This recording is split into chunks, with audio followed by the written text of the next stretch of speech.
Welcome to another top 5 with Kris 05, guys. Today we're gonna be looking at 5 of the best decks in Hearthstone right now, so you guys know what to play with, as well as what to expect against you. I'm gonna give you general tips, mulligans, matchups, and everything you need to know for each of these 5 decks, but don't worry, even if your favorite class is not on the list, I'm still gonna talk about every other working archetype for each individual class, so stick around to the end. I don't think anybody else gives you this detailed of a meta report, so if you enjoy what I'm doing and find it helpful, drop a like and subscribe to the channel. But now, let's get into it. You are not prepared!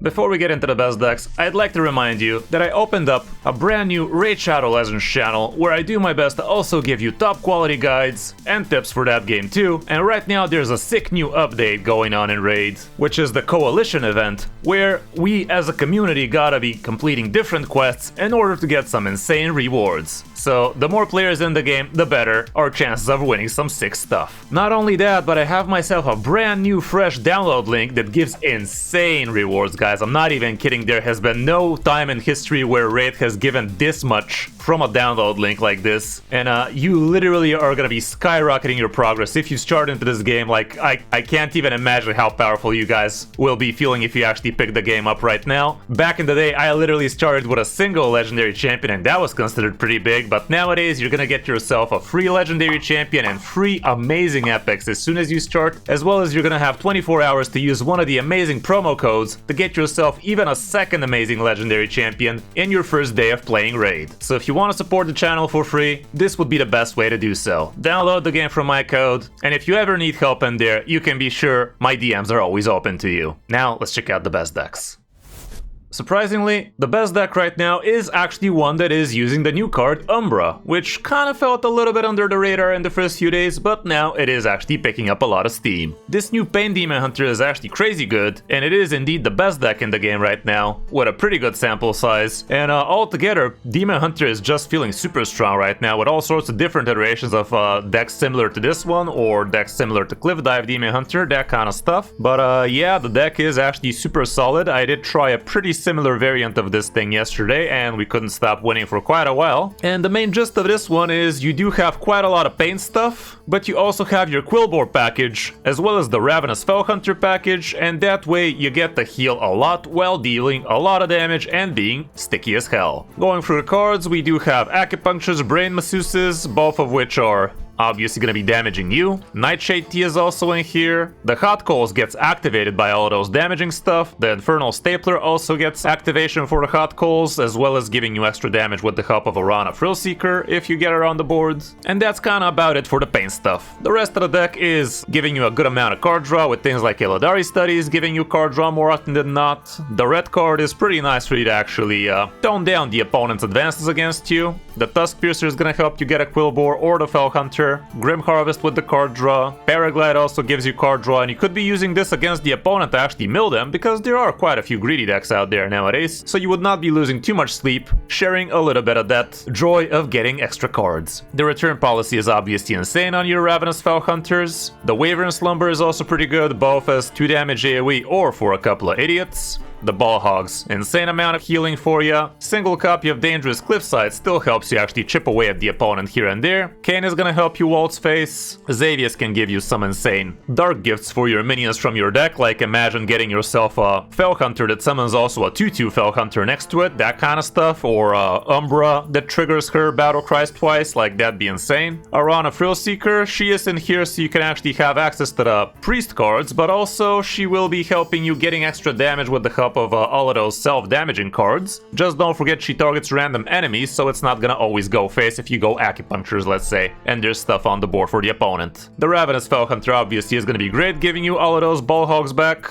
and at the end we have Endbringer Umbra that really will be bringing the end for the opponent, because that's gonna trigger all of those Ravenous Felhunters, all of those Quillbores, and that's honestly it. You don't even have more Death Rattle minions in here, but you could get extra copies with the help of return policies, so you can definitely get the full extent of 5 Death Rattle minions. Just make sure they died this game.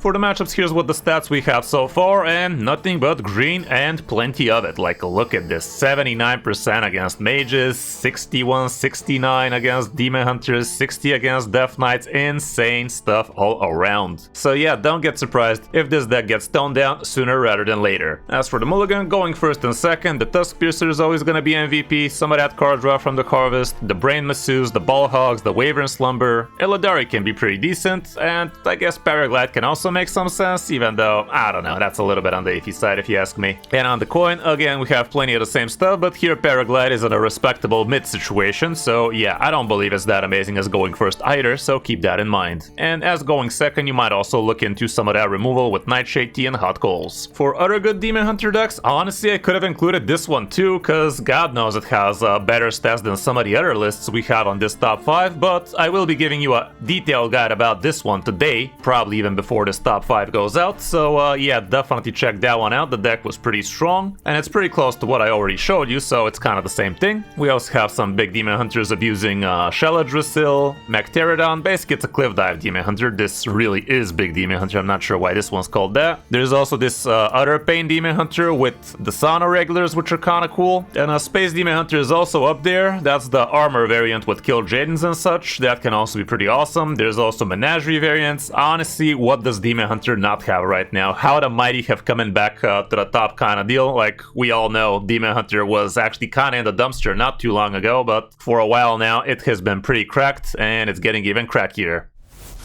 On the number 2 spot, we have Fishing Priest, and yeah, this deck is still pretty good. Fishing Priest is just way too quick for a lot of the decks in the meta right now, and it's definitely taking a lot of easy wins and quick, and with the new Imbue package that also got buffed, it is definitely feeling a lot better. Again, we have a lot of the pain stuff that the Demon Hunter we just saw has, but it also has the fishing part, with the trusty fishing rod that can be catching you Catch of the Day, or Brain Masseuses, or the Overzealous Healers. We have a bunch of Imbue stuff with the help of Bitterbloom Knight, with the help of Lunar Wing Messenger, and we also have cards that support that with things like Papercraft Angels. You can get 0 mana hero powers that way, as well as Spirit of the Caldore, which also becomes very big if you used your hero power, and why wouldn't you after all? The Shadow Ascendant can be pretty sticky. Chillin' Vol'jin is more than just tourist card here. It could be absolutely cracked against some opponents that are not careful against you, because if somebody plays something like an 8/8 super early against you, well, why wouldn't you give that to one of your miserable small minions and give them the miserable small stats? Observer of Mysteries, amazing anti-tempo card, which you would prefer playing when you already have something on the board and the opponent also maybe has something on the board. Even though sometimes, even if you just have stuff on the board and the opponent is empty, well, maybe you are gonna try and protect your stuff so they don't try and kill your idiots with some spells and such. And last, we also have Menagerie Jug in here, which does have plenty of targets, so usually you are gonna have at least +9/+9 out of this guy, maybe even +12, because we are also counting his free on him. For the matchups, it's not as green as the Demon Hunter. You have some quite polarizing ones in the form of Leech Death Knight, Space Death Knight, Big Demon Hunter is on the negative but not by much, Space Warlock, and Taunt Warrior also pretty cracked against you. In the mulligan phase, going first, you are gonna be looking for your good 1-drops, obviously. The Lunar Wing Messenger or the Bitterbloom are pretty insane. Orbital Halo, especially if it's in the middle of your hand, making sure that way you are gonna actually be able to get it down to 0. The Fishing Rod is a no-brainer. Shadow Ascendant, especially if you already have a 1-drop, just make sure it's not just an Overzealous Healer, because he's probably gonna silence herself. The Papercraft Angel can also be a consideration, and if you don't have any other 1-drop, the Catch of the Day still might do the trick, even though it's much better coming out from the trusty Fishing Rod. As for going second, again, kind of the same deal, so mulligan accordingly, but in this case I would also maybe consider some of the removal stuff, like depending on the matchup, even things like Hot Coals might make some sense, even though the stats definitely do not support that claim, but that's what you have me here for. For other good Priest decks, we're gonna have to scroll quite a lot to actually see anything different than Fishing Priest, and honestly, I don't think we can scroll enough to see anything else worth talking about. Apparently Tyrande Priest, whatever the hell that is kinda okay. Yeah, that's BS OTKer style deck, is it? I don't even know what that thing is trying to do. Wasn't this thing supposed to do something with the Alliance cards? Yeah, there they are. They're trying to get some Velen nonsense, but it's not exactly very reliable now, is it? Protoss Priest was looking quite promising. Right now, not so much, however, so yeah, stay safe, play Fishing Priest if you want to.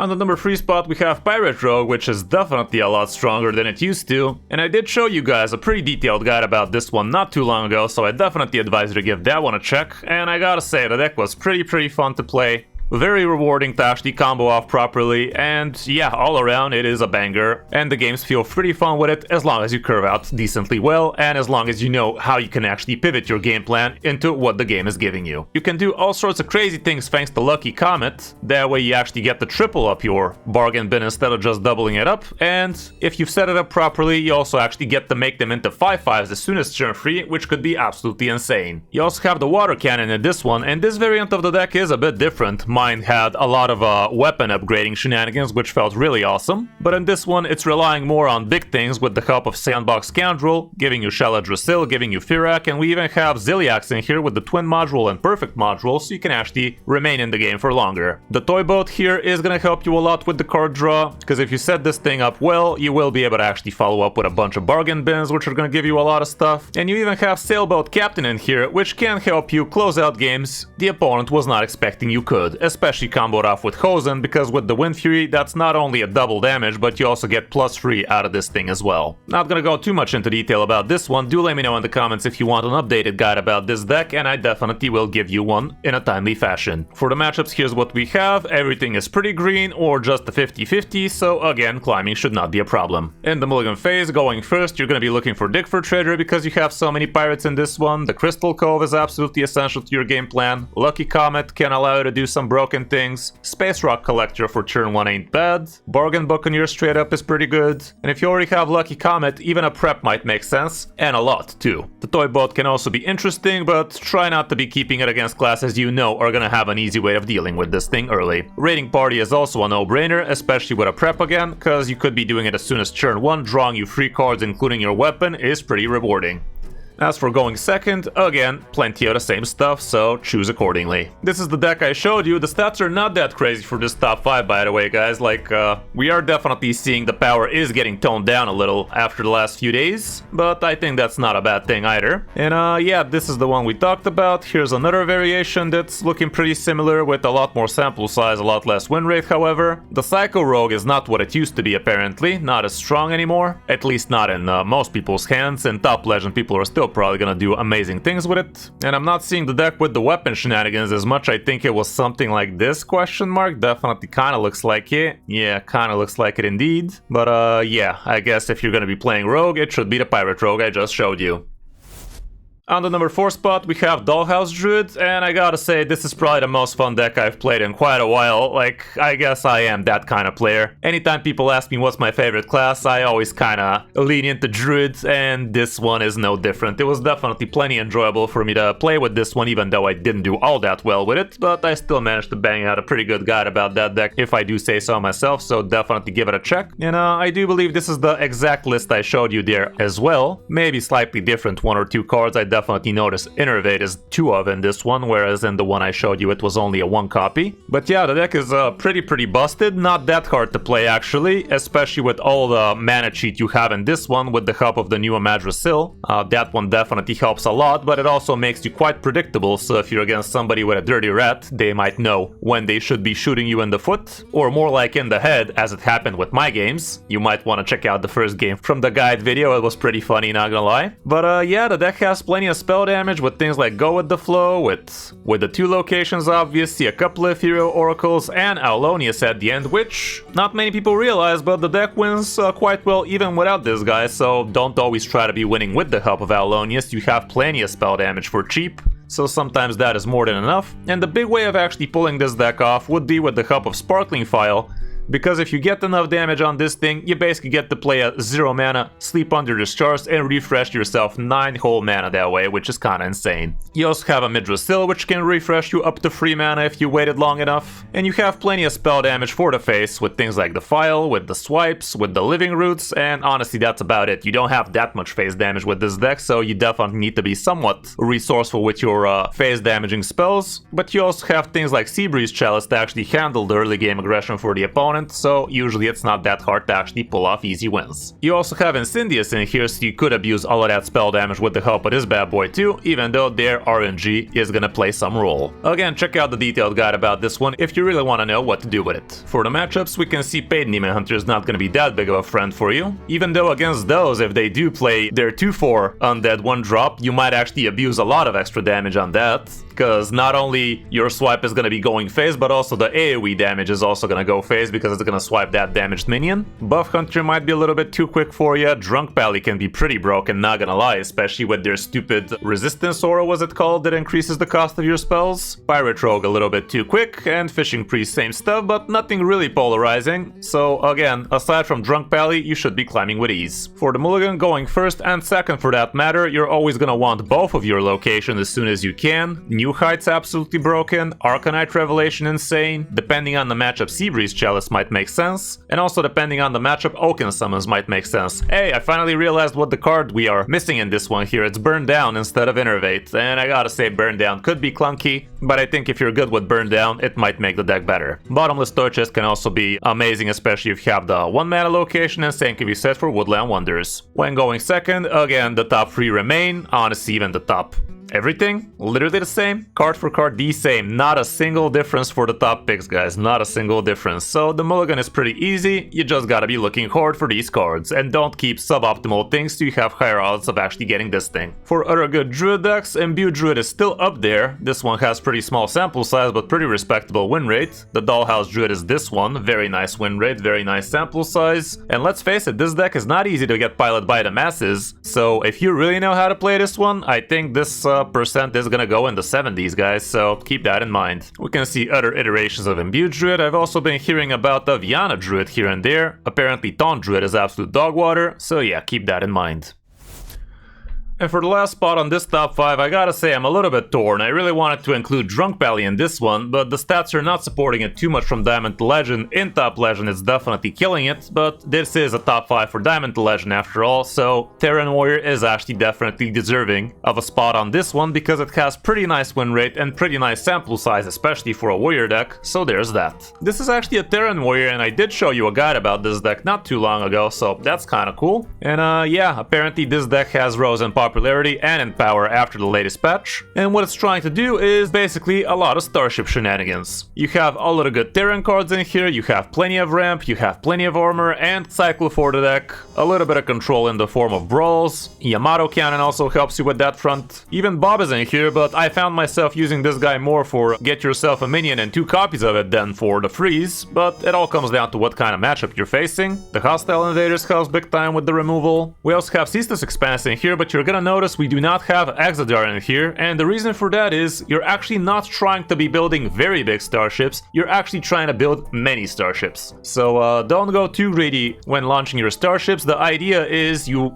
fill the board over and over with big chunky starships with nice launch effects, and after that you also relaunch them with the help of Jim Raynor later, and that can be pretty sick. I don't know, I do believe Exodar might also make some sense in here because you can definitely have the idea of switching gears, like we do have Ceaseless Expanse in here anyway, so having Exodar here might actually help on that front, like if you're against some pretty chunky class like Death Knight and they're clearing board after board, well, maybe you just gotta kick their teeth once and for all with a single big starship, and that's definitely gonna stick, at least the damage out of it. But yeah, this is the deck that's working right now, so let's not delve too much into it. Again, check out my detailed guide about this one if you know how to play it well, and there's also plenty of gameplay in that one too. Here's what the matchups look like, and goddamn, these are some polarizing stats, but let's face it, Imbued Hunter is deleted, not in the game no more. Space Demon Hunter, however, is still around, so that might be one of the bad ones for you. Everything else looks pretty decent. I don't even get why these stats are here for some of these classes. What is this Zarimi Priest we're talking about? Kinda messy here, isn't it? And same with Space Warlock. Something is afoot, and it ain't my What are you doing, Kris? This is a top 5, not a stream. But yeah, take these stats with a grain of salt. I do believe the win rate should should be accurate, but the matchups are looking a little bit all over the place, not gonna lie. Going first in the mulligan phase, you are gonna be looking for the starport, for the Thorlon Traveler, for the ramp, for the card draw. Concussive Shell ain't too bad, Liftoff's gonna do it, Hostile Invader, especially against board-centric classes, and maybe even a Yamato if you're against the Pally, let's say. On the coin, plenty of the same stuff, so again, mulligan accordingly. For other good warrior decks, this is the one I'm showing you, pretty good stuff. But we also have Dummy Warrior doing pretty well again with the help of Umbra. Not pretty well, like let's face it, it's not that big a result, but it's kind of fun. I did try this variant of the deck yesterday, or something pretty close to it, and that was pretty cool. But yeah, even when you high roll with this one, it's not winning as much as people might want it to. For the classes we haven't mentioned, imagine not mentioning Death Knight, but indeed that was the case in this one. And here's the reason. There's not that very many actually very good Death Knight decks out there, even though Space Death Knight definitely is up there right now with a good sample size. Menagerie Death Knight is still pretty decent, almost 2000 games, above 55% win rate, so definitely a very legend-worthy deck. The more Control Elite Death Knight is also up there. It's again a Starship Death Knight, let's not pretend. But as you notice, Hand Buff Death Knight is actually not all that it's cracked up to be, so definitely be careful playing too much of that one. For Hunter, if I did this top 5 yesterday, I would have included Buff Hunter, and honestly, I almost could have today too. I did try this deck, it is definitely pretty fun, and I do have a guide about it, so definitely give that one a check if you wanna see how it goes in action. But it can be quite clunky, so be prepared for that.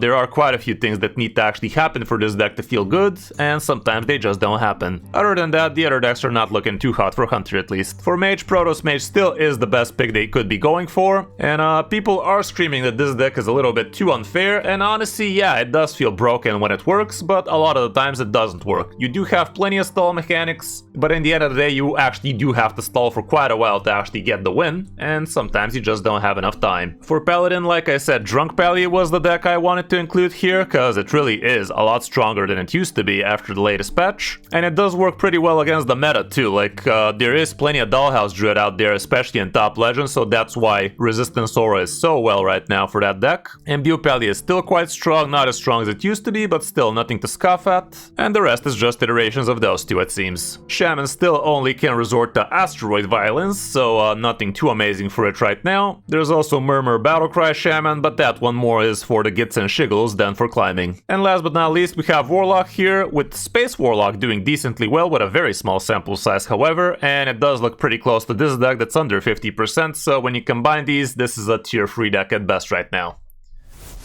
Again, huge thank you to HS Replay for providing all of these amazing stats, so I can give you guys top quality top 5 meta reports like this. And we're actually in the works of maybe doing HS Replay premium giveaways soon on the channel, so be on the lookout for those, and do let me know in the comments if you would enjoy a free month of HS Replay like this. So yeah guys, these are the best decks right now, so I hope this helps you figure out what you want to be playing for Easy Legend in Hearthstone this month. Don't forget to download Raid through my download link if you want to support the channel for free and start Raid the right way. Thanks for watching, I'm Kris, and I'll see you in my next video or stream.